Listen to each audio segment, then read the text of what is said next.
Основным материалом для изготовления папируса были трехгранные стебли тростника, достигавшие 5-метровой высоты.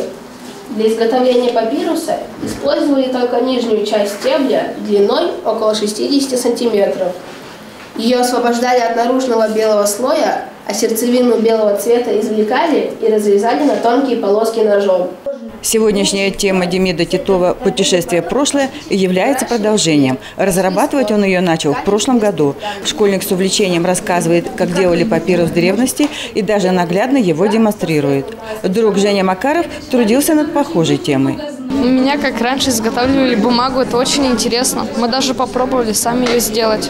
У нас получилось. В прошлом году я принимал участие в городском конкурсе, занял 1-е место, а потом поехал на областной конкурс, там тоже 1-е место. Мы вместе выступали.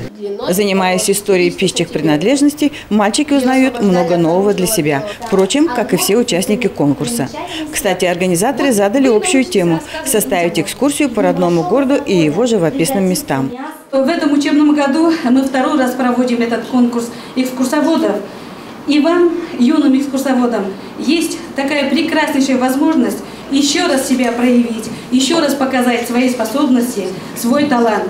Многие ребята, по их собственному признанию, однажды приняв участие в конкурсе, затем становятся его постоянными участниками. Как, например, наши знакомые Демид и Женя. Они выступают здесь со 2-го класса. Работы школьников оценивает компетентное жюри, которое стремится отметить успех каждого юного экскурсовода.